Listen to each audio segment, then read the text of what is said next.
अस्सलामुअलैकुम and a very good morning. Espresso में आपको खुशामदीद कहेंगे। मैं हूँ अरबला हसन, मसनूही मुस्कुराहट के साथ मैं हूँ इमरान हसन। इस उम्मीद आपको दुआ के जबरदस्ती साथ बिठाया अभी सही वाली आ गई है। इस उम्मीद के साथ कि आप खैरियत से हैं, आपके दिन का आगाज बहुत अच्छा हुआ है।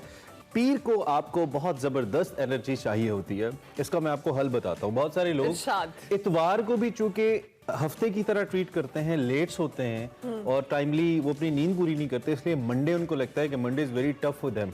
अगर आप संडे को अच्छी नींद ले जो कि कम लोग लेते हैं, तो सोमवार की मॉर्निंग अच्छी हो सकती है। जिनको अभी समझ ही नहीं आई कि वो वीकेंड आ गया है, हाँ, आ गया है वीकेंड और गुजर भी गया है, वो संडे को कैसे जल्दी सो सकते हैं? नहीं हो सकते। इसकी वजह अरमला हसन की वीकेंड सिर्फ 1 या 2 दिन पे मुहित होता है, 6 दिन का वीकेंड नहीं होना चाहिए। 6 दिन हमें काम करना पड़ता है। खैर, वो हमारे एक दोस्त है, वो कहते हैं या तो हफ्ता इतवार होना ही नहीं चाहिए या रोज हफ्ता इतवार ही होना चाहिए, लेकिन ये दोनों चीजें नहीं हो सकती। इस उम्मीद के साथ कि आप खैरियत से हैं, प्रोग्राम का आगाज करते हैं। कुछ अच्छी, कुछ बुरी, कुछ तल्ख, कुछ मजे की स्टोरीज आप तक पहुंचाएंगे। अच्छे से करें। सबसे पहले जनाब, आपको अच्छी नहीं है ना, बिजली नहीं है पूरे मुल्क के अंदर। पंजाब में, कराची में, लाहौर वगैरह के इलाकों में इस वक्त भी हम ब्रेक डाउन फेस कर रहे हैं। पूरे मुल्क के अंदर इस वक्त कहना चाहिए पूरे मुल्क की बत्ती चली गई है ये, और 7:30 पे ये पूरे मुल्क के अंदर कुछ ब्लैकआउट वाली सिचुएशन क्रिएट हुई और हमें भी अंदाजा नहीं था। मुझे लगा नॉर्मल रूटीन की राइड गई है, लेकिन जब बाद में ऑफिस आए, इधर उधर सुना लोगों से, तो पता लगा जी कि सब जगह पे लाइट ही नहीं है और इसकी वजह पता नहीं क्या है। वजूहात का तयन किया जा रहा है, अभी समझ नहीं आ रही है। सुबह 7:30 बजे करीब, और कराची समेत, ये मैं पूरे मुल्क की बात कर रही हूँ,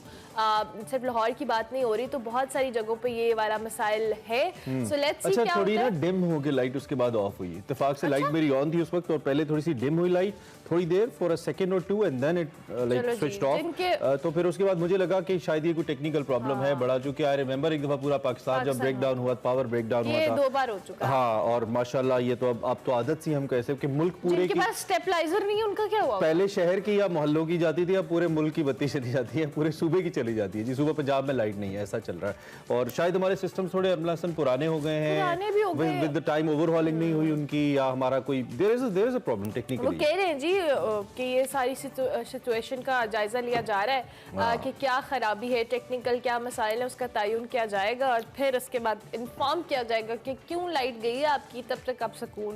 और अगर अलग सुबह आप उठे और आपने इस्त्री लगाई है शर्ट प्रेस करने के लिए और नहीं चल रही, आप परेशान है, घर की बिजली खराब हो गई है, तो हम आपको बता दें कैसा नहीं है, आपकी इस्त्री बच गई पूरे सूबे की नहीं। हाँ, शुक्र करें, ये अच्छी बात है। अच्छा जी, आगे चलें। देन आपको थोड़ा सा मौसम की सूरत हाल भी बता दें। अच्छा है, बर्फबारी हो रही है, लोग एंजॉय कर रहे हैं, फैमिलीज के साथ निकले हुए, खास तौर पे जो नथिया गली वगैरह या हमारे नॉर्दर्न एरियाज हैं वहाँ पे। और कल जो सबसे खूबसूरत विजुअल्स मुझे लगे या पिक्चर, आई डोंट नो हमारे पास वो हैं या नहीं, लेकिन वो थे ये जो गोरख खेल है सिंध की तरफ, उसको सिंध का मरी कहा जाता है। वो थोड़ा हाइट के ऊपर इलाका है और क्या खूबसूरत, उस पर हल्की हल्की स्नोफॉल हुई है एंड इट लुक्स ब्यूटीफुल।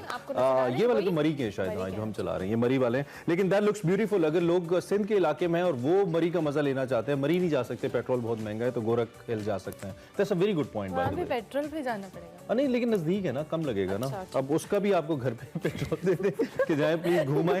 आप स्वीडन में नहीं रहते, आप पाकिस्तान में रहते हैं। अच्छा चले आगे बढ़े जी। अब शान मसूद की शादी की बात करेंगे। शादी के प्रोग्राम शादी होगी, हमने नहीं करानी। शान मसूद की जी, पहले उनकी एंगेजमेंट की पिक्चर्स आई, फिर कल उनके निकाह की तस्वीर आई, जिसमें बहुत सारे सेलिब्रिटीज की भी, शान मसूद की भी, चलें बाबर आजम की तो नहीं हुई ना, 2-3 ऊपर नीचे हुई। अच्छा, बाबर आजम, इमामुल हक, मिसबाउल हक, सारे स्टार प्लेयर्स आपको उनकी शादी की तकरीब में नजर आए और बड़ी अच्छी पिक्चर्स थी। दैट वाज रियली नाइस और अच्छा है। बाबर आजम अब कर ही लें, वैसे जैसे हालात हो रहे हैं अब कर ही लें, ताकि थोड़ा सा खबरों में कम रहे बाबर आजम। जब तक वो रहेंगे ना, लोग अपने पुराने दुखड़े निकाल के लाते रहेंगे। आप बाबर आजम की शेरवानी नहीं देखे? यस, अभी देखिए। तो जबरदस्त जनाब एक इवेंट हुआ। खैर, शान मसूद साहब भी रिश्ता अज़दवाज में मुंसलिक हो गए। हमारी दुआ है कि उनका ये सफर अच्छा गुजरे और उनकी वाइफ उनके लिए कुछ लक फैक्टर ऐड करे थोड़ा सा। He is a very good player, but उनका लक थोड़ा सपोर्ट नहीं कर रहा है, चल नहीं पा रहे हैं पिछले कुछ अर्से से। सो आई होप कि उनके लिए अच्छा होगा। खैर जी, ये तो कुछ लाइटर एंड के ऊपर हुआ। कल मोहसिन नकवी साहब ने बतौर वजीर आला, निगरान वजीर आला के हल्फ भी उठा लिया और बड़ी तब्दीलियां आ रही हैं पाकिस्तान के पॉलिटिकल एरिना के ऊपर, विद दैट इकोनॉमी में भी। इसको इन डिटेल्स हम डिस्कस करते हैं। तो शुरू करते हैं आज का प्रोग्राम। आते हैं आज बड़ी खबर।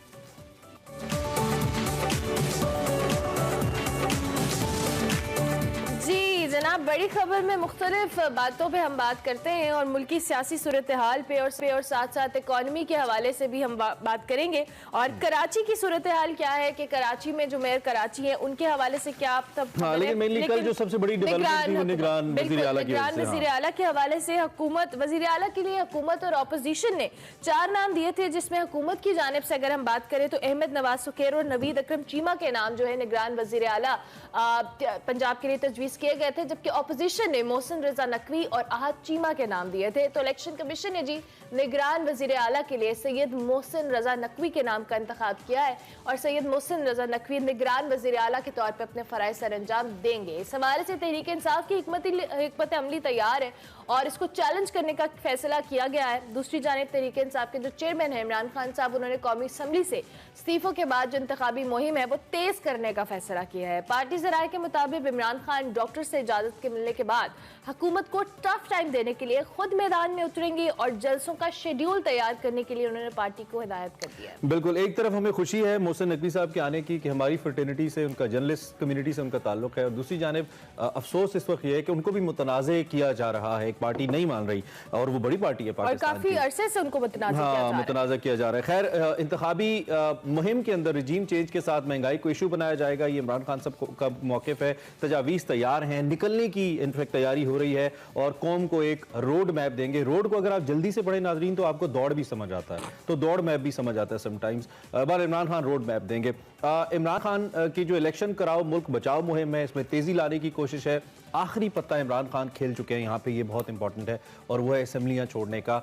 वफाकी हुकूमत से तकरीबन 80 से ज़ायद उनके MNAs वैसे ही अब उसका हिस्सा नहीं रहे। दूसरी जानिब जावेद लतीफ़ साहब जो कि अहम रहनुमा है नून लीग के, वो कहते हैं कि जिस दिन पंजाब और KP में इलेक्शन का ऐलान होगा उसी दिन नवाज शरीफ साहब भी वापस आ जाएंगे। ये जावेद लतीफ साहब 3-4 बार कह चुके हैं, लेकिन बाकी पार्टी वाले कहते हैं कि वो नहीं आएंगे। अच्छा। और नवाज शरीफ साहब खुद कह रहे हैं कि मैंने नहीं आना। कोर्स मुकम्मल नहीं हुआ होगा दवाइयों का, अभी वो दवाइयां ले रहे हैं। खुद कहा है कि मैंने नहीं आना, तुमको कैसे पता? चलें अब ये तो देखते हैं। बहरहाल इस बार लगता है कि शायद ये पक्का ही होगा। नवाज शरीफ साहब के हवाले से आपको बताएं तो उनसे माफी मांगकर उन्हें पाकिस्तान वापस लाना होगा, ये भी उनका कहना है। 2018 से 22 तक जो इमरान खान की खुलकर सहूलतकारी की गई, इल्जामात नून लीग लगा रही है। 5 किरदारों ने रियासत को सिफारती और माशी तौर और माली तौर पर कमज़ोर किया। दूसरी जानिब जो लीगी रहनुमा है साबिक़ वज़ीर आज़म शाहिद खाकान अब्बासी कहते हैं कि आइन को तस्लीम नहीं करेंगे तो मसाइल हल नहीं होंगे। मुल्क चलाने में अदलिया के फैसलों का अमल दाखिल रहा है, समहाउ हम सब जिम्मेदार हैं। मिफ्ता इस्माइल साहब ने भी इस हवाले से ज़ाहिर ख्याल किया, प्रेस कॉन्फ्रेंस आपने देखी होगी।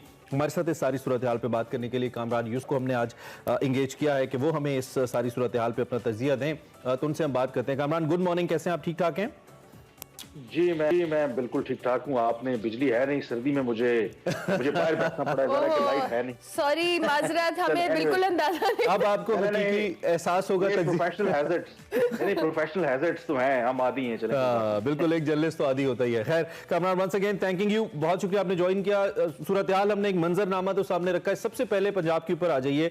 बहुत अहम ये मरहला था और इमरान खान साहब ने कल ट्वीट किया with the document that says कि मोहसिन रजा नकवी साहब एक कंट्रोवर्शियल आदमी है और उनकी एक प्ली बार्गेन की एक डॉक्यूमेंट आपने भी देखी होगी जो घूम रही है। तो आप क्या देखते हैं फॉर द इलेक्शन, जो कि सबसे इंपॉर्टेंट है, उसका गैर मुतनाज़ा होना पाकिस्तान के लिए, उसमें अगर शुरू से ये हर्डल आ रही है तो आप चीज़ों को कैसे आगे बढ़ता देखना है? मेरे ख्याल में जो पाकिस्तान का ट्रैक रिकॉर्ड भी है और इवन इससे पहले हालात जब बेहतर भी रहे तब भी हमारे यहाँ इलेक्शंस मुतनाज़े रहे हैं।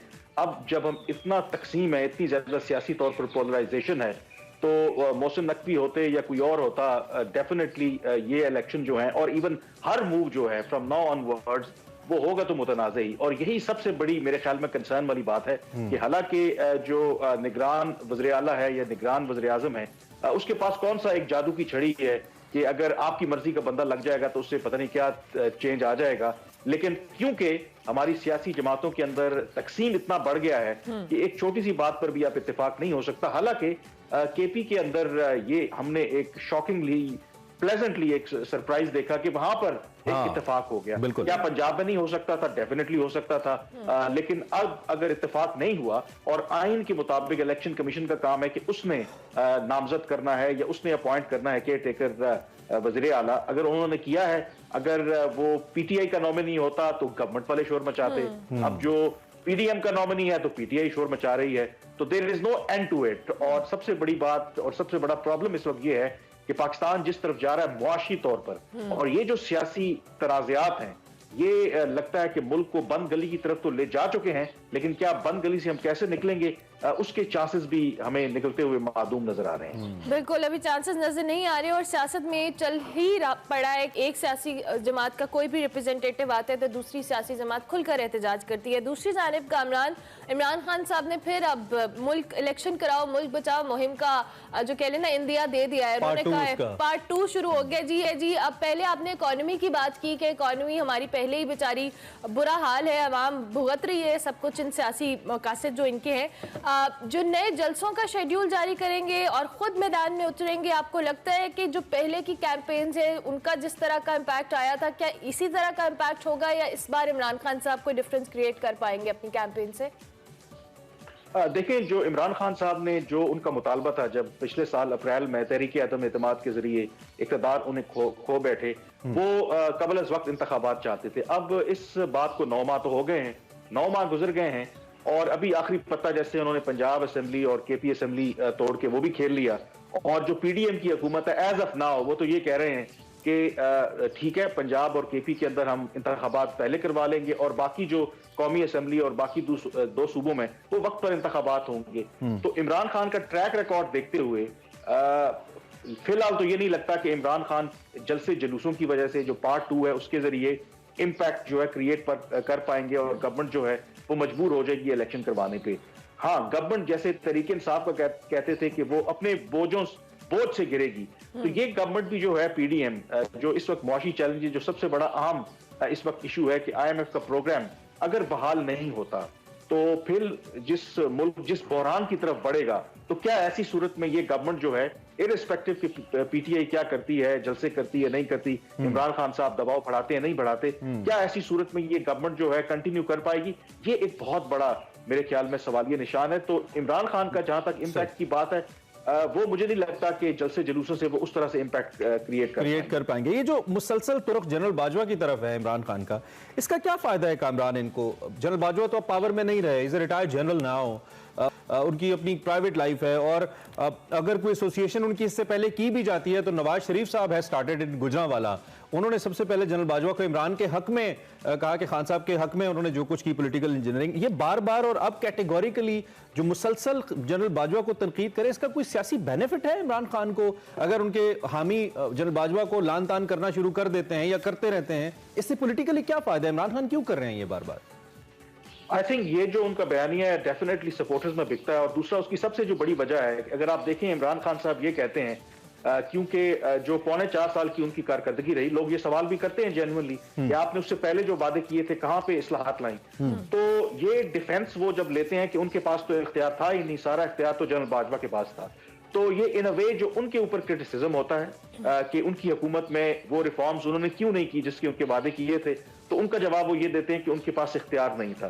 तो इन अ वे वो अपने वोटर को ये बताना चाह रहे हैं कि इस दफा जब वो आएंगे तो वो बेशक वो 2/3 अक्सरियत दे के आए या उनको 2/3 अक्सरियत दें, तो अगर वो बाइख्तियार वज़ीर आज़म होंगे तो फिर जो वादे आपसे किए हैं वो जरूर पूरे करेंगे।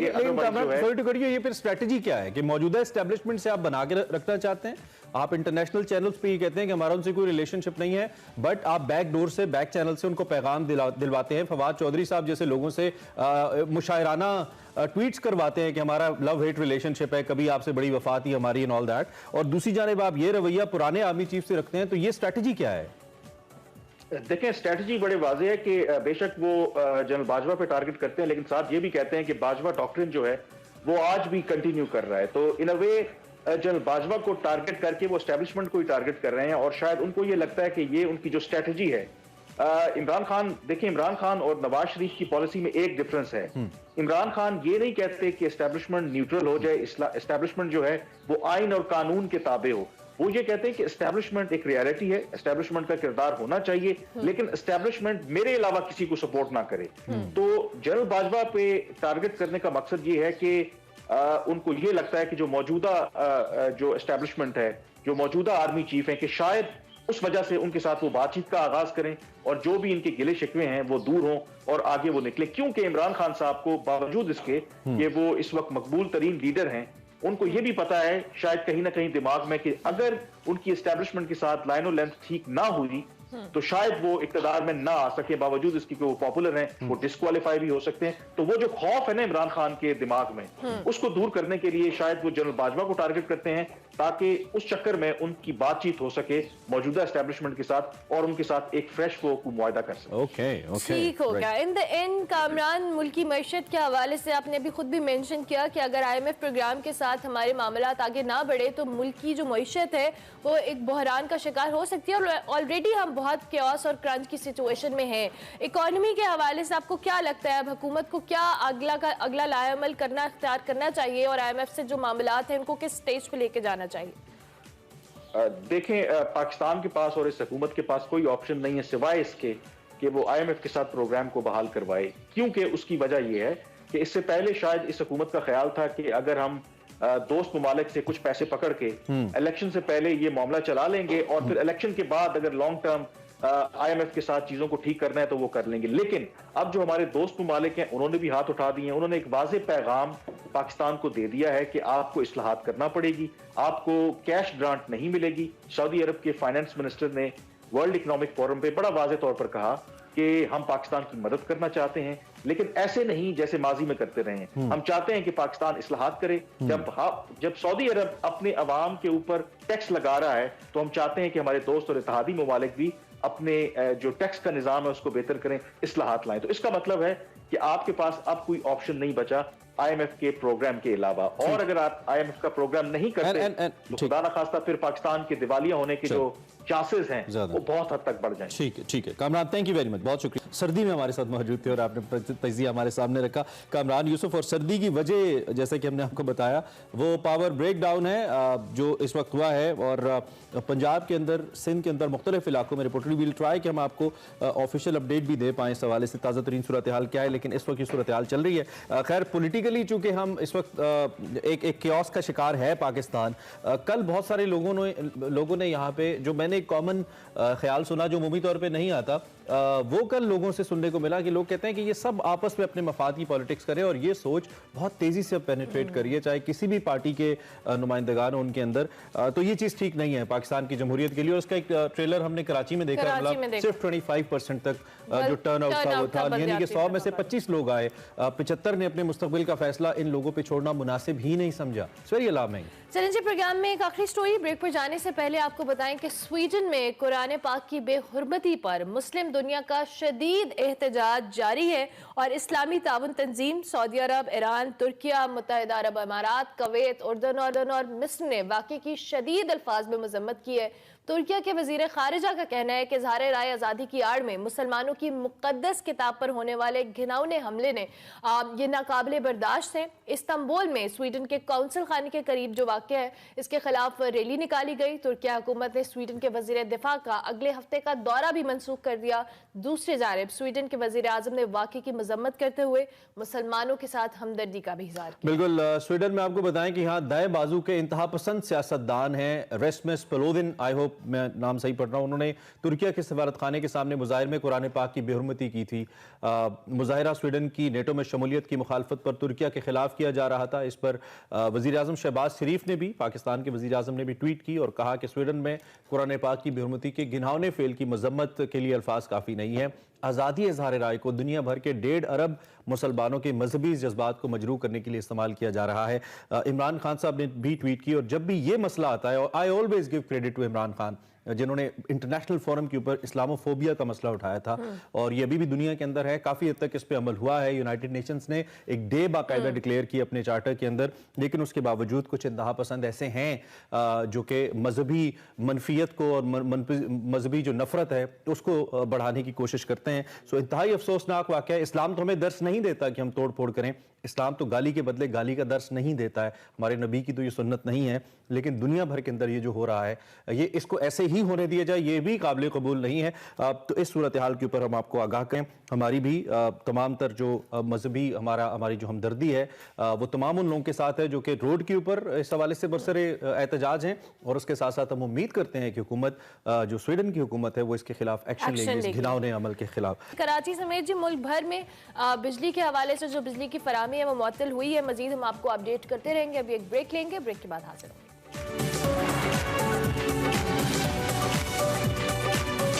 Welcome back to Express. अब आपको दिखाएंगे हमारा सेगमेंट मेरा पाकिस्तान, जिसमें फैरा फैज हमें बता रही है कि थिंक फेस्ट 2023 आपको पता है कल हमरा आर्ट्स काउंसिल में हुआ, जिसमें कौन कौन से मौज़ूआत ज़ेर बहस आए। इस हवाले से ये आज का हमारा सेगमेंट मेरा Pakistan.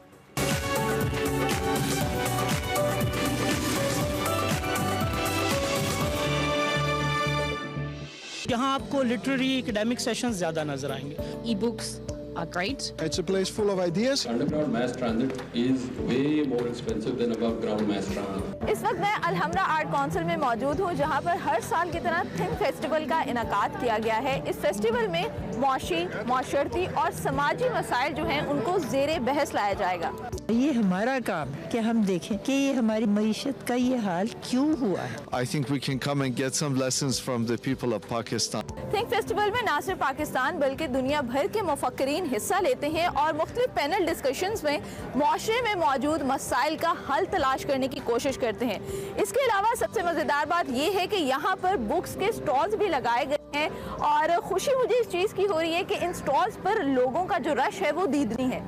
Everybody was saying that Mullah Omar was living in Pakistan. My book is introducing another narrative. ये जो थिंक फेस्टिवल हो रहा है इसके बारे में आप क्या कहना चाहेंगे, क्या ओपिनियन है आपकी? मैं समझता हूँ कि जहाँ बुक फेस्टिवल, लिटरेरी फेस्टिवल वगैरह होते हैं, ऐसे कम आप कहते हैं फेस्टिवल्स होते हैं जहाँ पे किताबों के हवाले से किताबों पर बात की जाती है और टॉक शोज़ नहीं होते।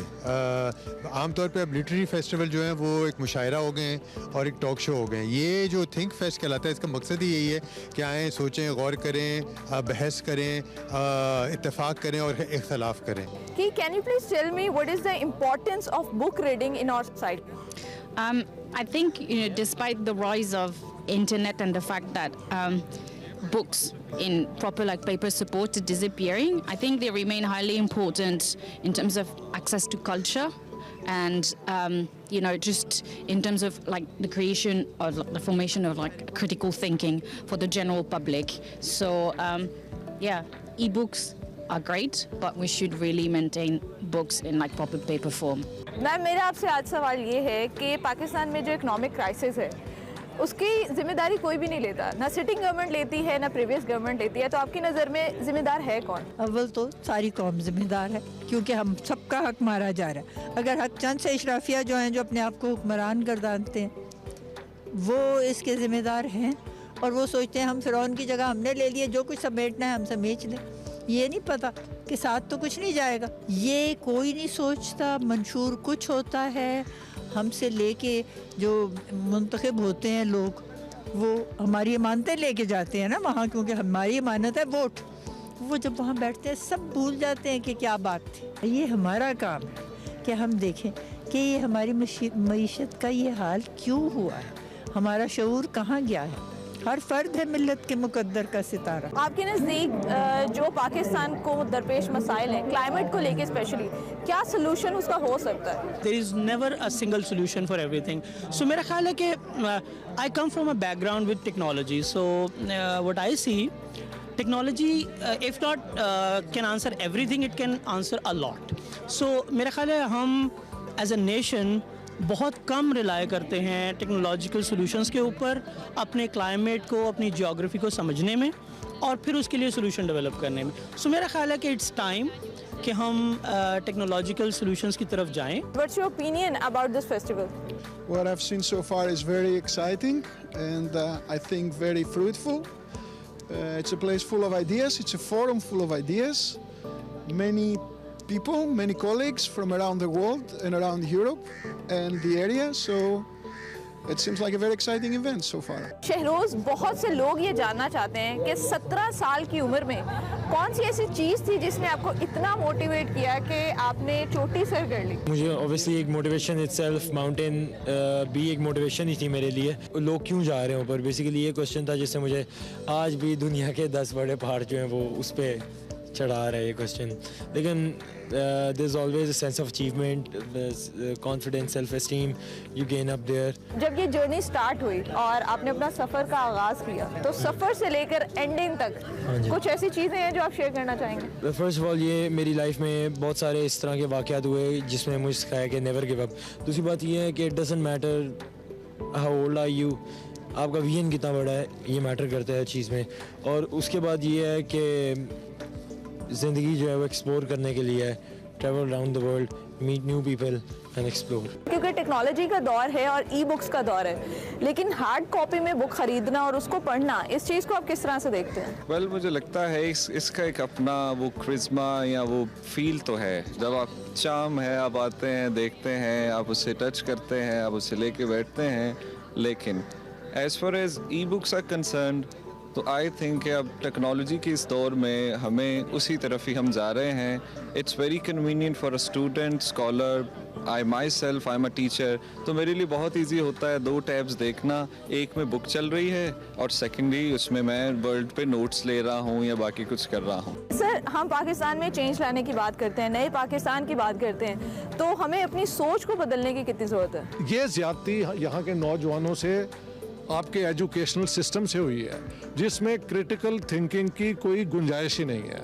जब तक आप को ये नहीं ना कहा जाएगा कि जाएं ये रिसर्च करें और जो आप ढूंढ के लाएं वो छप भी जाएगा, वहाँ पे सेंसर हो जाता है, ये आप लिख नहीं सकते, ये आप कर नहीं सकते। तो जो यहाँ पे प्रोड्यूस होता है यूनिवर्सिटियों में, वो रिसर्च नहीं है, वो है collecting material which only confirms a given position. Please tell me what inspired you to write this book? I'm originally from Iran, and every so often, every few years, I get the urge to write about Iran. It took me about a year to figure out what my research question would be and what aspect of contemporary Iran I wanted to write about. And so I decided to write a book on Iran in a way that I would like to learn Iran had I not known the country, and particularly the history of the Islamic Republic from 1979 up until today. So what's your opinion about the people of Pakistan? In Iran, we pride ourselves on our hospitality and our friendliness. I think we can come and get some lessons from the people of Pakistan. I absolutely love this place. Can you please tell us about your book? Yes, so I wrote a biography on the former leader of the Taliban, Mullah Omar. Is there anything which surprised you while writing the book? Mainly, I think everybody was saying that Mullah Omar was living in Pakistan.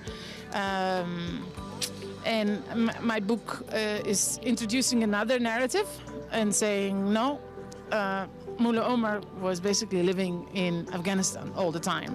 So that was the biggest surprise of the book. तो नाज़रीन, ये था आज का मेरा पाकिस्तान, और मैं उम्मीद करती हूँ कि इस तरह के जो इवेंट्स हैं वो ज़्यादा से ज़्यादा हों, ताकि हमारी जो यूथ है उसको कुछ प्रोडक्टिव एक्टिविटीज़ मिल सकें और इस मुआशरे में मौजूदा मसाइल को उनका हल मिल सके। मुझे दीजिए इजाज़त और देखते रहिए एक्सप्रेसो।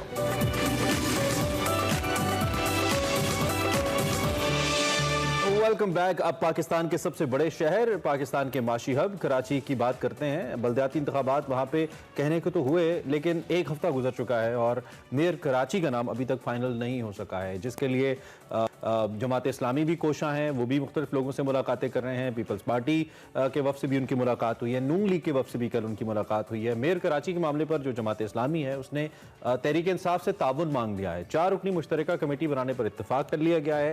एक नेचुरल झुकाव भी लग रहा है दोनों जमातों का। They been a partner as well, Peshawar में भी, केपी में भी रहे हैं।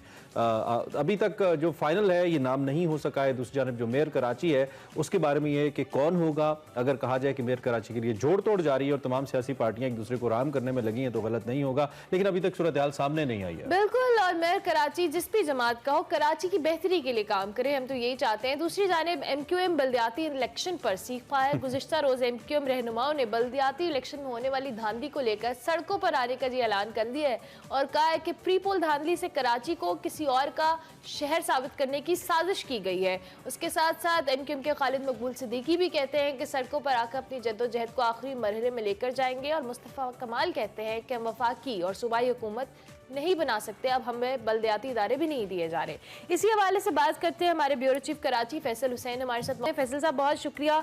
और चूंकि पूरे मुल्क के अंदर ब्लैकआउट है तो आप ये वैसे अगर आप तारुफ कराए ना, हमारे साथ कराची के एक शहरी मौजूद है। ठीक है, तो कराची के शहरी हमारे साथ है। फैसल साहब, ये जो मेयर कराची के हवाले से जोड़ तोड़ हो रही है, एक दूसरे को राम करने की कोशिशें की जा रही हैं, कौन होगा मेयर कराची? कोई इतलात या किस तरह से आप इस सारे नेगोशिएशंस को देख रहे हैं? देखिए, ये पहला इलेक्शन हमने देखा है जिसमें जीतने वाले भी जो है वो एहतजाज कर रहे हैं कि धांधली हुई है। एक अजीबी जो है वो मंजर है। अच्छा देखिए, कौन होगा या नहीं होगा, तो जाहिर है $1 मिलियन का एक सवाल बन चुका है, लेकिन बहुत ही एक जो है ना घमसान का जो है वो रन पड़ा हुआ। इतनी गैर वाज़ेह पोजीशन में लोग जीते और जीतने के बाद भी दूसरे पर जो है वो इल्जामात लगा रहे। तो अब तक ये तो क्लियर नहीं है कौन होगा। अच्छा, अगर जमात इस्लामी और तहरीक इंसाफ मिलके इस पोजीशन में आ जाते हैं कि वो अक्सरियत हासिल कर लें और क्या कहते हैं अपना मेयर लेकर आ जाएं, लेकिन पीपल्स पार्टी अब जितना तजुर्बा पीपल्स पार्टी को मैनेजमेंट का है, इलेक्शन मैनेजमेंट का, शायद किसी के पास ना हो पाकिस्तान में, तो वो कौमी असम्बली को और सेनेट को भी मैनेज कर लेते हैं। ये तो बेचारा बल्दिया उज़्मा का यजमान वैसे ही कमजोर नाकारा हैवान, इसको मैनेज करना कौन सा मसला है। अगर उसमें तहरीक इंसाफ के 20-25 अरकान जो हैं, 40 में से आधे अरकान जो हैं, उनकी आंख ना खुले, घर ना मेहमान में वक्त पे ना पहुंच सके, कि तबीयत खराब हो जाए या शुमाली इलाका जात की सैर को चले जाए, उससे क्या फर्क पड़ेगा? हाँ, धुंध आ जाए या कुछ हो जाए। तो ये इस बात के सबसे ज्यादा इम्कान इसी बात के हैं कि कोई धुंधी आ जाएगी या कोई बड़ा मसला नहीं के। लेकिन तो, अब एक चीज मुझे के फेवर में बताइए क्या है कराची के फेवर में? क्या उस जमात का मेयर आना है जिसके पास इस वक्त इख्तियार भी है, यानी कि सूबाई हुकूमत, पीपल्स पार्टी की बात कर रहा हूँ, और फिर जाहिर बात है सीट्स भी उनकी कम लेकिन ज्यादा जरूर हैं, चाहे वो जैसे भी हैं, उसका आना है, या फिर जमात इस्लामी जैसी जमात का जिसको बहुत अरसे से मौका नहीं मिला और वो ये भी दावा करे कि मैंडेट हमारा चुराया गया है? ज्यादा बेहतर क्या रहेगा आपके ख्याल में? आपका तज्जिया क्या है? देखिए, इसको एक लीगल और टेक्निकली समझने की जरूरत है। जब ये एमक्यूएम अदालत में गई कि हमारे हल्का बंदियों में ज्यादती हुई है, तो अदालत ने, इलेक्शन कमीशन ने कहा ये सूबाई हुकूमत का इशू है, हल्का बंदी, आप सूबाई हुकूमत से रजू करें। इलेक्शन से 2 दिन पहले पीपल्स पार्टी ने, यानी सिंध हुकूमत ने इस बात को तस्लीम किया कि हल्का बंदियों में ज्यादती हुई है और नोटिफिकेशन निकाल दिया। जो हल्का बंदियां हुई थी उनको डी नोटिफाई कर दिया और कहा कि यहाँ पे मजीद 52 यूनियन काउंसिलें बनेगी। आज बात को समझे, इनके 246 यूनियन काउंसिलें हैं, मजीद 52 यूनियन काउंसिल बनेगी। 52 यूनियन काउंसिल का मतलब यह है कि एक पूरा नया शहर है। जब पीपल्स पार्टी ने खुद इस बात को तस्लीम कर लिया है कि हल्का बंदियों में जाती हुई है, 52 नई यूनियन काउंसिलें बननी चाहिए, तो ये इलेक्शन तो वैसे ही जो है ना वो अपनी अहमियत खो चुका है। सही। अच्छा, मजे की बात देखें, सबसे दिलचस्प बात यह है कि पीपल्स पार्टी का ये जो मौकफ है ना, उस पर बड़ी मीम बन रही है, कहते हैं एक शुगर लगा हुआ है। ये लोग जो इस वक्त सबसे बड़ी जमात ये है, पीपल्स पार्टी बन के आई है, तो पीपल्स पार्टी ने ये मौकफ इख्तियार किया है कि लोगों को इस बात पे क्यों हैरत हो रही है कि हमने अक्सरियत हासिल कर ली, इसमें हैरत की क्या बात? यानी कि जो हैरत तो हमें भी हो रही है सभी हैरत में मुब्तला है। ठीक है आप जी, जीतने वाला भी शर्मिंदा घूम रहा है ना, मसला मुंह छुपाए घूम रहा है कि मैं जीत कैसे गया। अच्छा, ये भी अच्छा है। तो अब आगे बढ़ते हुए बताइए कि जो जोड़ तोड़ चल रहा है, जमात इस्लामी तो बड़ी साफ चली, शफाफ चली वाली जमात, मतलब मैंने इसीलिए कहा ना वो इस तरह का मंशूर वो रखते हैं, तो इसमें तो जोड़ तोड़ तो बड़ा जरूरी होता है, पैसे वैसे भी लगाने पड़ते हैं। तो अब हो क्या रहा है, मतलब क्या आप जाते हैं इसको रिवर्ट होता देखते हैं इलेक्शन प्रोसीजर को, या नहीं मेयर आ जाएंगे सामने और जोड़ तोड़ कामयाब होगा? किसके पलड़े में ज्यादा इस वक्त वजन है? नहीं, जोड़ तोड़ ही कामयाब होगा। जोड़ तोड़ की नौयत क्या होगी, हैयत क्या होगी, ये तो अभी बहरहाल नहीं कह सकते, इसमें सब मफरूजे हैं। अच्छा। लेकिन इस इलेक्शन में जो बड़ा चीज सामने आई, जो तहरीक इंसाफ का जो बुत था वो कराची में गिर गया। 14 सीटें तहरीक इंसाफ ने ली थी कराची में, तो जिन इलाकों से तहरीक इंसाफ ने सीटें ली थी उन इलाकों में तहरीक इंसाफ को शिकस्त हुई है। अब ये जो 35 हल्के 35 सीटें कौमी असम्बली में उन्होंने उसको इस्तीफे मंजूर किए कौमी असम्बली में स्पीकर साहब ने, उनमें 9 हल्कों में कराची में इलेक्शन होना है। ओके। तो जिन 9 हल्कों में इलेक्शन होना है उनके अक्सरियती हल्कों में नहीं 7-8 हल्कों में तहरीक इंसाफ जो इलेक्शन हार गई है। राइट फैसल भाई, राइट, बिल्कुल ठीक है, बिल्कुल ठीक है। Thank you very much for joining us. Time हमारा तकरीबन खत्म हो गया। फैसल हुसैन साफ़ी और हमारे ब्यूरो चीफ कराची के हवाले से हम उनसे बात कर रहे थे और सूरत हाल आपके सामने, इस पर हम बात करते रहेंगे। ये टॉप ऑफ द ब्रेक है, ब्रेक के बाद वापस आते हैं।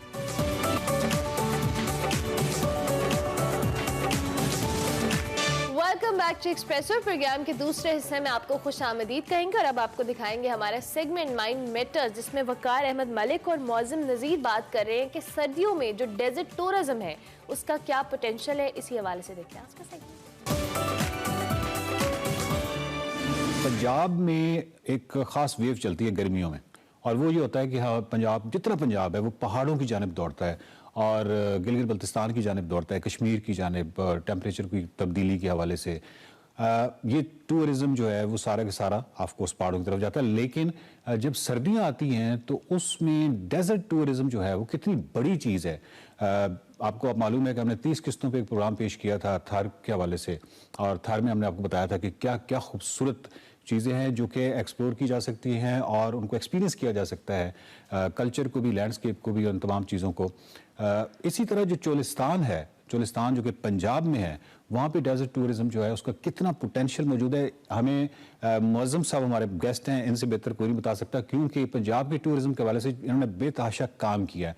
और मौज़म साहब बहुत शुक्रिया, सबसे पहले तो आपने वक्त दिया है। मुझे बताइए कि ये जो डेजर्ट टूरिज्म है, चोलिस्तान पे क्या काम किया अभी तक हम?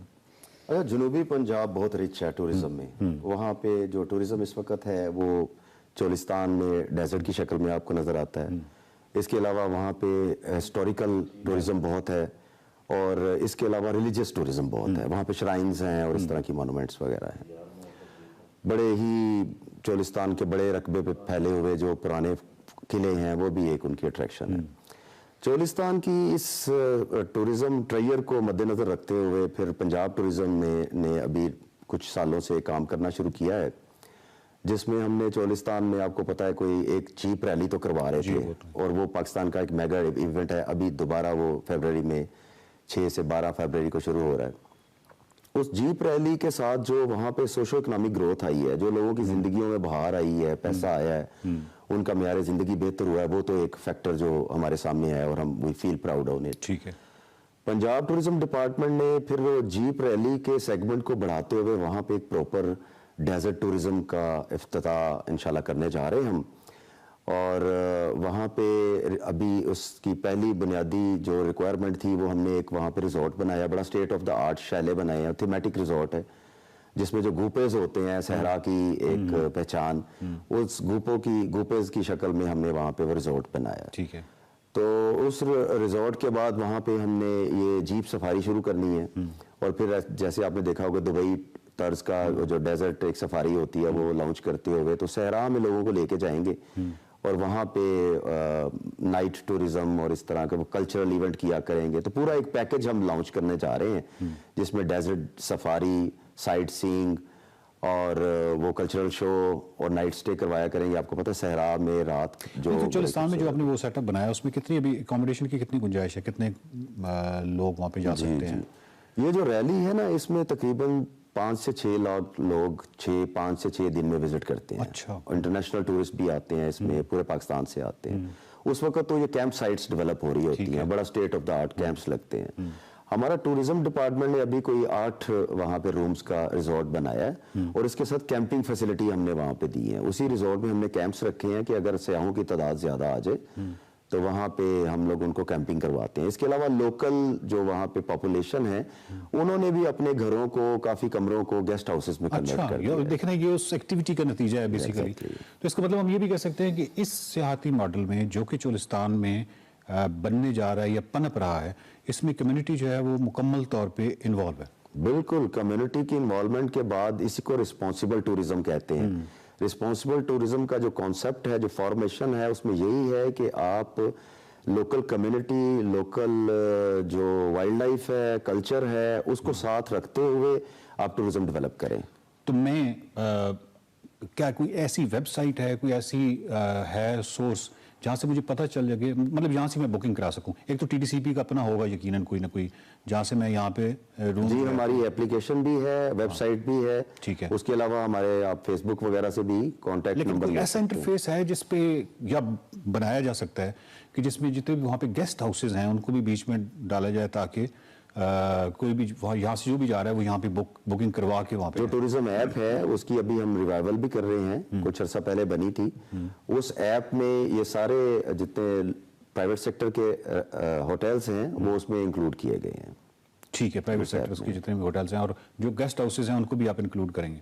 हाँ, गेस्ट हाउस या होटल जो भी उस एरिया में अवेलेबिलिटी है उनको जोन्स में तकसीम करके डिस्ट्रिक्ट वाइज किया गया है।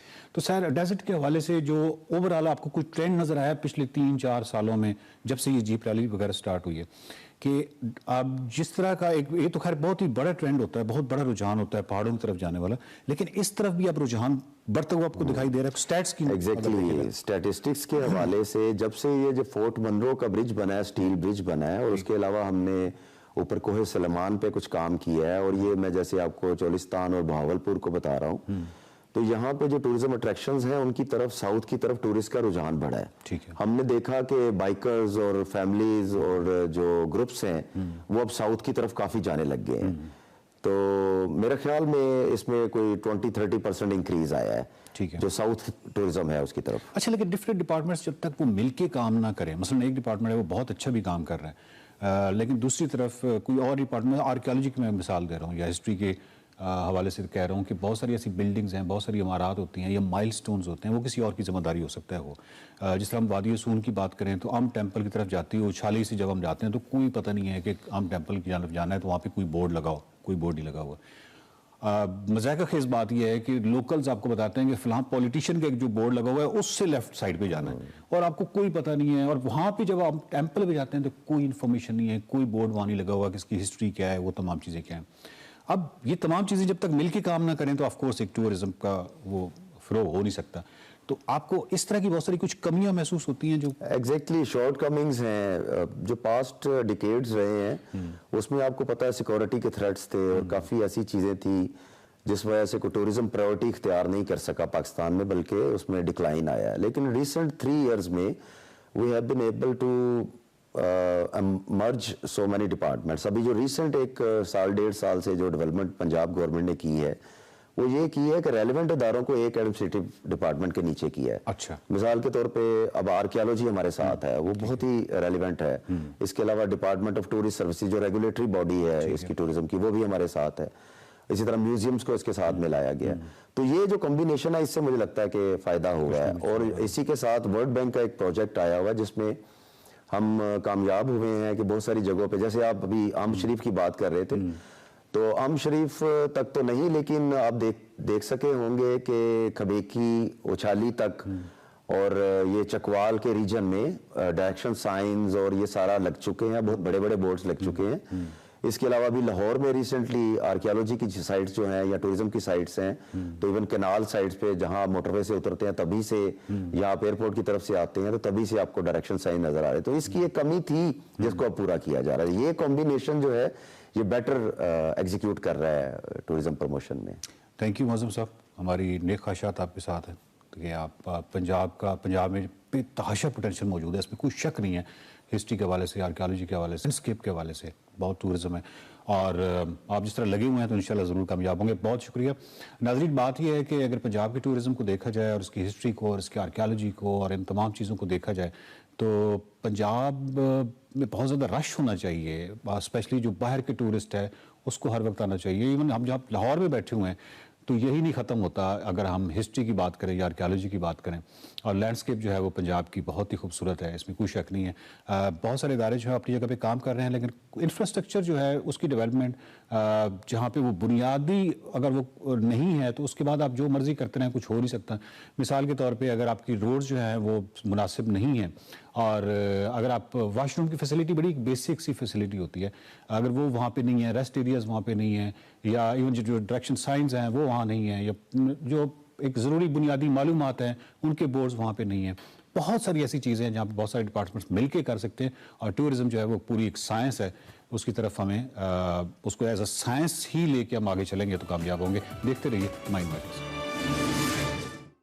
Welcome back. अब आपकी मुलाकात करवाते हैं पाकिस्तानी बॉडी बिल्डर रमीज़ इब्राहिम से, जिन्होंने तारीख रकम की है बहुत ज़बरदस्त, और 3 मुख्तलिफ कैटेगरीज़ के अंदर जिसमें मॉडल फिज़ीक है, क्लासिक फ़िज़ीक है और बॉडी बिल्डिंग है, अपने हरीफों का मुकाबला किया है और टाइटल जीत कर अपना कौम का और फिर पाकिस्तान का भी ओबियसली सर फ़ख्र से बुलंद किया है।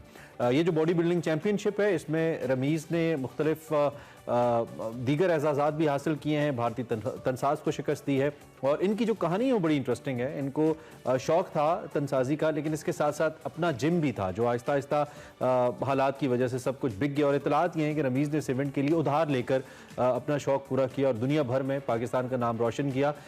तनसाजी के हवाले से इनका क्या ट्रैक रिकॉर्ड रहा है, ये मज़ीद क्या इरादे रखते हैं, हमने कहा ज़रा खुद ही इनसे और ये कहानी भी हम इनसे पूछेंगे कि क्या कहानी है। रमीज़ इब्राहिम हमारे साथ मौजूद है। रमीज़, आपको हम खुश आमदीद कहेंगे और साथ साथ आपको मुबारकबाद भी देंगे इस चैम्पियनशिप को जीतने पे। आपको बहुत बहुत मुबारकबाद, बड़ी अच्छी और खुशी की खबर है हम सबके लिए। लेकिन ये जो कहानी अभी हम सुना रहे थे, ज़रा इस कहानी से आगाज़ करें, फिर आपकी चैम्पियनशिप तक जाएंगे हम।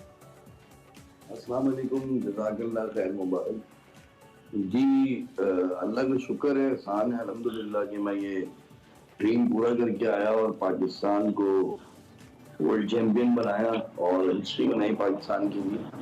देखिए, किसी भी चैंपियन को चैंपियन बनने के लिए बड़ी रुकावटें पैदा होती हैं और वो रुकावटें मुझे भी हुई। और मैं मिडिल क्लास फैमिली से बिलोंग करता हूँ, तो जाहिर है एक मिडिल क्लास फैमिली के लड़के को आगे निकलने के लिए मुश्किलात तो होती हैं।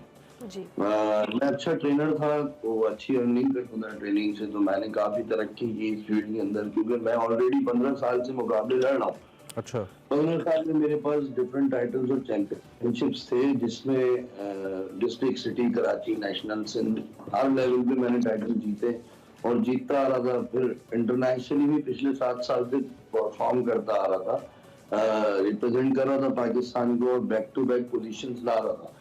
लेकिन उस दौरान क्या हुआ, जब जाहिर है कि इंटरनेशनल टूर करते हैं तो आपको पता है कि एक टूर के लिए सिर्फ जाना आना, रहना, खाना पीना, तो 7 साल में 7-7, 8-8 लाख रुपए तो आपके इन्हीं चीजों में खर्च हो जाते थे। फिर डाइट, ट्रेनिंग अलग होती थी, सबको डाइट का खर्चा अलग होता था। तो इन 7 साल के पीरियड में ना 1.5 से 2 करोड़ रुपए आपके ऊपर इन्वेस्ट हो गया।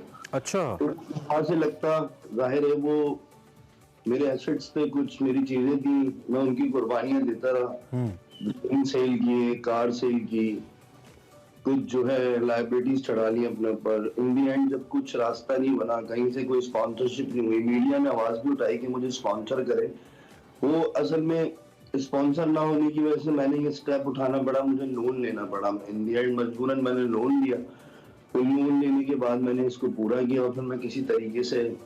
अरे रमीज़, इतनी कुर्बानियां तो इंसान मोहब्बत में देता है, वो भी हो जाए ना इंसान को, तो इंसान नहीं देखता सब कुछ कुर्बान करके। तो मुझे लगता है ये कोई मामला इश्क का था, इश्क बॉडी बिल्डिंग से ही था।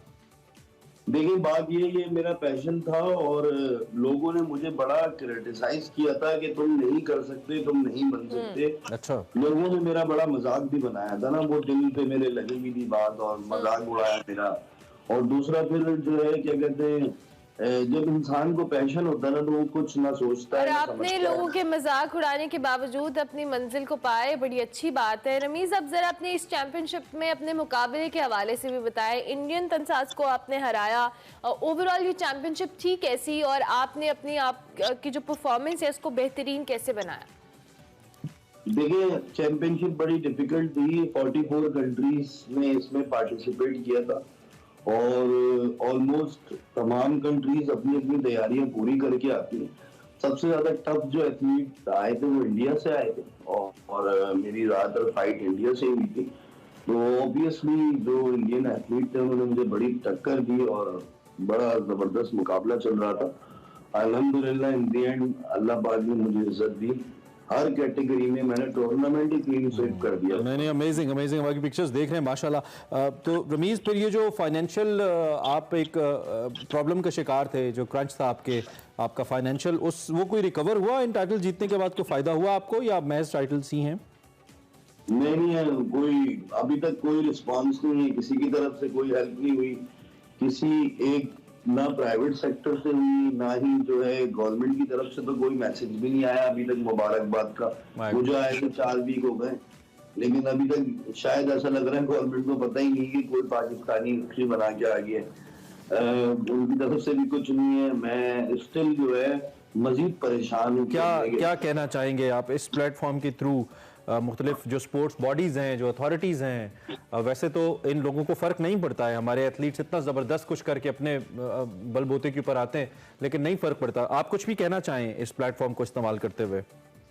बस मैं ये कहना चाहूंगा कि यार मेरी कुछ हेल्प ना करें आप, बस मेरी जो लोन्स हैं, मेरी जो लाइबिलिटीज हैं, इनको आप उतरवा दें। बाकी अल्लाह मालिक है, मैं इतना मेहनती इंसान हूँ, जब वर्ल्ड चैंपियन बन सकता हूँ इतना मुश्किल गेम खेल के मेहनत करके, तो मैं आगे मेहनत करके अगले टूर भी खुद कर लूंगा, यूनिवर्स और ओलंपिया का मुकाबला भी खुद खेल लूंगा। बस मेरा यहाँ साथ दे दें और कम से कम एक एप्रिसिएशन तो बनती है। मैंने पाकिस्तान का वो रिकॉर्ड बनाया है जो आज तक पाकिस्तान की तारीख में किसी ने नहीं बनाया, तो हौसला अफजाई तो करें मेरी। अरे वाह, हमारी तरफ से आपको बहुत ज़्यादा मुबारकबाद एक बार फिर, और आप बहुत ज़्यादा अप्रिसिएशन के मुस्तहिक हैं। और क्या कमाल बात है इस मुल्क के अंदर के एक शख्स जो वर्ल्ड चैम्पियनशिप जीत कर आया है, 44 ममालिक में से पोजीशन होल्डर है, वो कह रहा है कि कम से कम मुझे अप्रिशिएट तो कर दें। रमीज़, ये सिर्फ आपकी स्टोरी नहीं है, बहुत से पाकिस्तानियों की है, लेकिन आप हमारा फ़ख्र हैं, आपने बहुत ज़बरदस्त खेला है, आपको ये एजाज़ मुबारक हो।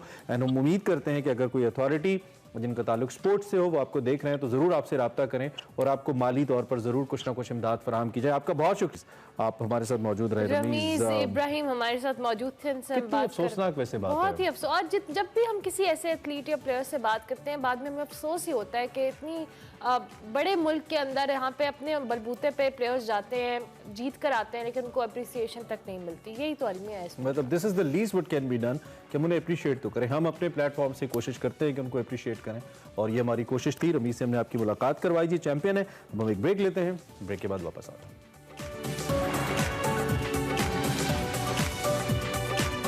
Welcome back to Expresso. Break के बाद वापस आ गए हैं जी, और अब हम कुछ क्रिकेट के हवाले से बात करेंगे। ओवरऑल क्रिकेटिंग वर्ल्ड में क्या हो रहा है उस पर बात करेंगे। ऑस्ट्रेलियन विमेन टीम ने तीसरे वनडे मैच में 101 रन से कामयाबी समेटकर पाकिस्तान के खिलाफ वनडे सीरीज में क्लीन स्वीप कर दिया है। कौमी विमेन टीम जो आपको पता है परफॉर्म पता नहीं क्यों नहीं कर रही है, आसेब इनके पीछे से क्यों नहीं हट रहा, और इसके हवाले से भी बात करेंगे। और साथ साथ जो मेंस टीम है, आसेब कौमी मेंस टीम के पीछे भी है, लग गया है, मुझे लगता है इकट्ठे ही लग गया है। मेंस टीम के लिए गैर मुल्की कोच पाकिस्तान आने में हिचकिचाहट का शिकार क्यों है, और बैरूने मुल्क जो कोचेज हैं उसको ऊपर क्यों इत्तेफाक किया जा रहा है, और पाकिस्तान में किसी कोच को कोच जो है वो कोचिंग के फराइज सर अंजाम देने के हवाले से क्यों इतना इंटरेस्ट शो नहीं कर रहा। और साथ में तीसरी बात जो हमने करनी है वो PSL के हवाले से करनी है। PSL स्टार्ट होने वाला है जी, चंद रोज बाकी हैं। मुल्तान में इफ्तिताई तकरीब होगी, रावलपिंडी में मैचेस खेले जाएंगे।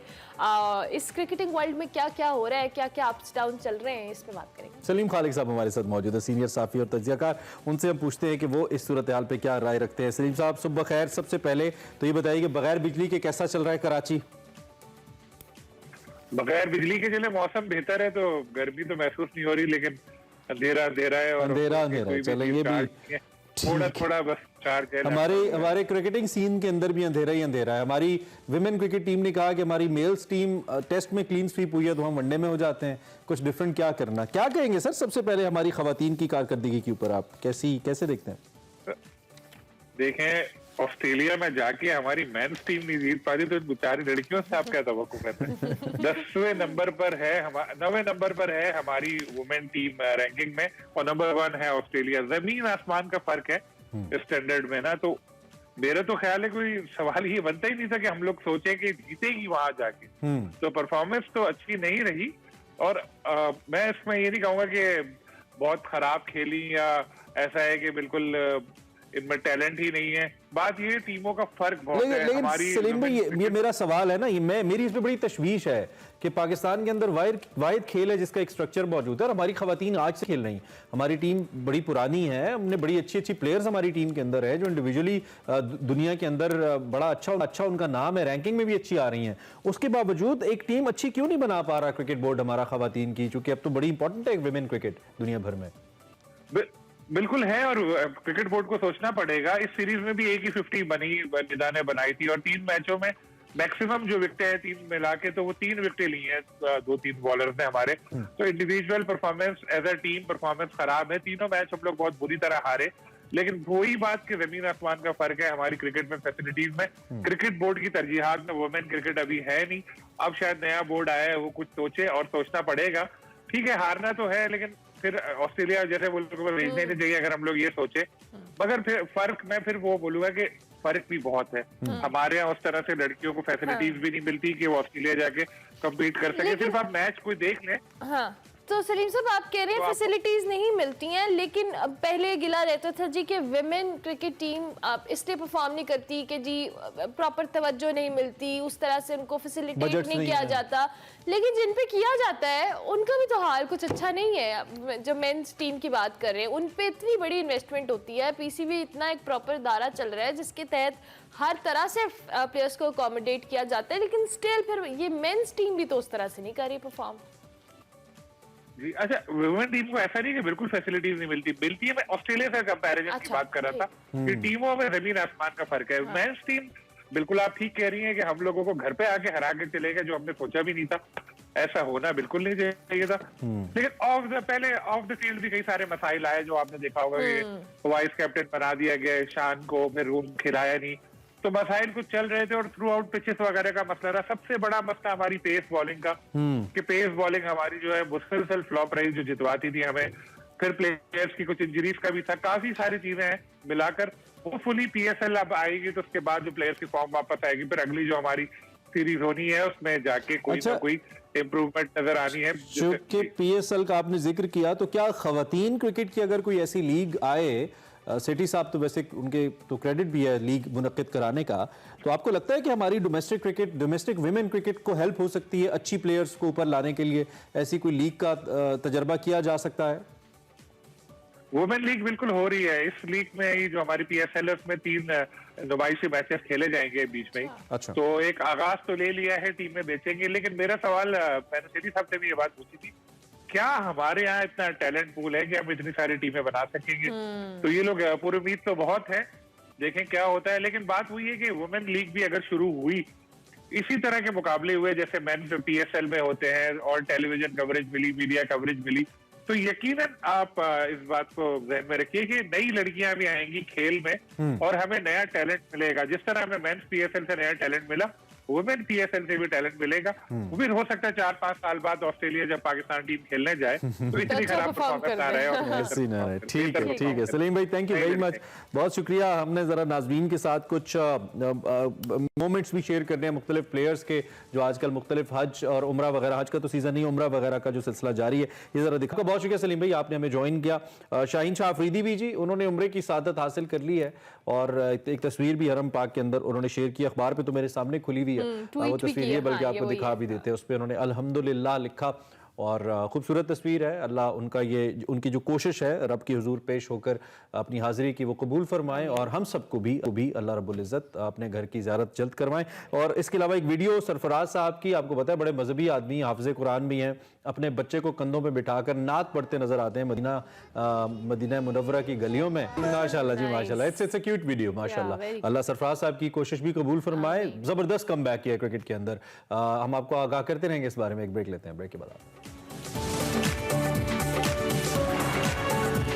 जी। तो ये प्रोग्राम का आखिरी हिस्सा है, प्रोग्राम अपने इख्तिताम को पहुंचा, लेकिन आपसे इजाजत लेने से पहले आपको दिखाएंगे आज का देसी फूड। देखिए और आपसे मिलते हैं कल इंशाल्लाह। नाजरीन, दूसरे मौसमों की निस्बत बारबेक्यू खाने का सबसे ज़्यादा मज़ा सर्दियों में ही आता है। नाजरीन, आज मैं आई हूँ ताज बाग में, जहाँ पर है वखरा स्वाद रेस्टोरेंट। और इनकी ख़ास बात तो ये है कि ये सब्जी और बारबेक्यू दोनों बनाते हैं। नाजरीन, लोगों को यहाँ का वखरा स्वाद कैसा लगता है, आए चलकर पूछते हैं। नाजरीन, हमारे साथ यहाँ के शेफ मौजूद हैं। आपका नाम क्या है? सुभान। अच्छा, तो अभी आप क्या बना रहे हैं यहाँ पे? बलोची सब्जी बनाते हैं यहाँ पे। इसमें आप क्या क्या लगाते हैं? इसमें पिकल होता है और पिकल का विनेगर, गार्लिक होता है और ग्रीन चिली का पेस्ट होता है। इसको उसके पेस्ट के अंदर मिक्स करके इसको मैरिनेट किया जाता है। उसके बाद इसको कुछ टाइम के बाद तैयारी के लिए तकरीबन 5 से 6 घंटे दिए जाते हैं। उसके बाद इसको मेकिंग में लेके आया जाता है। मेकिंग में फिर ये है कि यहाँ पे ये कॉइल में थोड़ा सा बेक्ड होता है। बेक्ड होने के कितने बाद मिनट लगते हैं कोयले पर इसको तकरीबन 22 से 23 मिनट लग जाते हैं। इसके साथ आप सर्व क्या करते हैं? इसके साथ योगर्ट होता है, वो मिनट में तैयार होता है, और इसके साथ टमाटो पेस्ट होती है, और बाकी इसके अंदर सजी मसाला जाता है राइस की टॉप पे, और लेमन होते हैं। इनके राइस के अंदर काजू बादाम और जो ड्राई फ्रूट होता है उसको बीच में पकाया जाता है, राइस के अंदर दम में लगाया जाता है, तो वो उसके साथ सर्व करते हैं। पूरे लाहौर में इंशाल्लाह यहाँ पे जो हम राइस में क्वालिटी दे रहे हैं और सब्जी में दे रहे हैं, ये 100% हाइजेनिक है। Thank you so much. आप कहाँ से आए? मैं THA फेज 8 से। अच्छा, इतनी दूर से आप क्या खाने आए यहाँ पे आज? कि मैं हूँ बेसिकली बारबेक्यू लवर, बहुत ज़्यादा खाता हूँ बारबेक्यू में। इनके नेबलर्स का मैं दीवाना हो गया बेसिकली। हफ्ते में मैं 3-4 दफ़ा भी नेबलर्स खाने आता हूँ। आपको इसमें क्या वखरा स्वाद लगा? नेबलर्स का मतलब स्पाइसी हो और मसाला कच्चा ना हो, ना ही मसाला कच्चा है और स्पाइस भी मज़े का है। ऐसा स्पाइस है कि जो गले को नहीं लगता, मज़े की फील देता है कि बोटी बहुत सॉफ्ट होती है, खाने के बाद जूस निकलता है। अब ये देखें ना, ये आराम से टूट रही है, और मैं तो कहूँगा आप भी ट्राई करें। आप यहाँ से क्या खा रही हैं अभी? मैं बारबेक्यूज़ है और कबाब है और फिश है।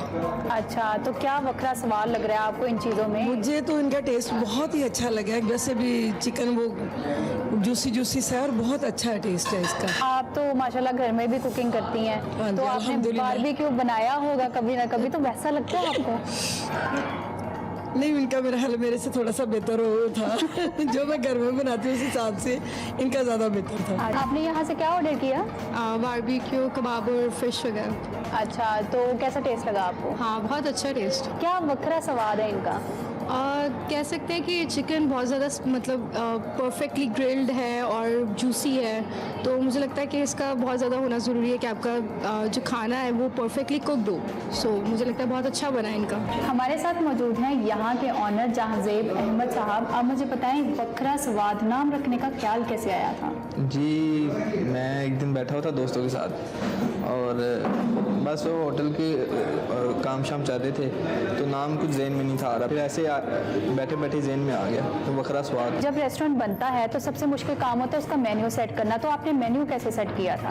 जी, हमने पहले बारबेक्यू सेट किया था सेक्शन उसका, फिर उसके बाद हमने सब्जी का सेक्शन सेट किया था, हांडियाँ, कढ़ाई वगैरह वो भी हमने सेट किया।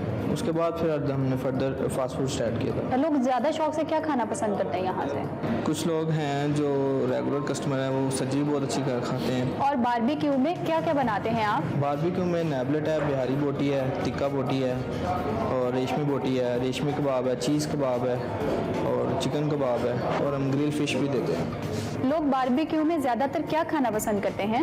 नेबलेट है और रेशमी बोटी है और हमारी बिहारी बोटी है, वो चीज़ें सारी। बारबेक्यू ज़्यादातर कब खाया जाता है, सर्दियों में या फिर गर्मियों में? सर्दियों में भी होती है, सर्दियों में फ़िश आ जाती है, इस वजह से लोग फ़िश की तरफ चले जाते हैं, और गर्मियों में माशाल्लाह काफ़ी अच्छा चलता है ये। जैसे कि आपने नाम रख लिया है वखरा स्वाद, तो क्या वखरा स्वाद आप यहाँ पर सर्व कर रहे हैं? हम यहाँ पे वखरा स्वाद ये दे रहे हैं कि हमारा जो नेबलेट है और सब्जी है ना, सब्जी में हम काजू बादाम वगैरह भी यूज़ करते हैं, ठीक है, और नेबलेट में हमारा जो है वो बहुत अच्छा जा रहा है। उसके हम मसाला बाकी जो चीज़ें हैं ना उनसे अलग रखा हुआ हमने, इस वजह से वो बहुत अच्छा है हमारा नेबलेट। यहाँ पर हर तरह के लोग आते हैं, तो लोगों का रिस्पॉन्स कैसा है?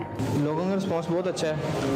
काफ़ी कस्टमर ऐसे हैं जो डेली रूटीन पे आते हैं, बारबेक्यू खाते हैं। बहुत शुक्रिया आपके टाइम का। नाजरीन, मेरे लिए यहाँ की सब्जी, यहाँ का बारबेक्यू और फिश आ चुकी है। इनकी सब्जी अगर आप देखें तो वाकई वखरे स्टाइल की जो सब्जी है ये, इसमें इन्होंने लेमन भी डाला हुआ है, ऊपर से मसाला भी छिड़का हुआ है, और यहाँ पे मेवा जार जो है वो भी ऐड किए हुए हैं। लेकिन मैं ट्राई करूँगी इनका बारबेक्यू। नाजरीन, इनका बारबेक्यू वाकई बहुत ज़्यादा जूसी सॉफ्ट है। आप लोग भी एक बार ज़रूर ट्राई करें। मिलते हैं अगले नए देसी खाने के साथ। अल्लाह हाफिज़।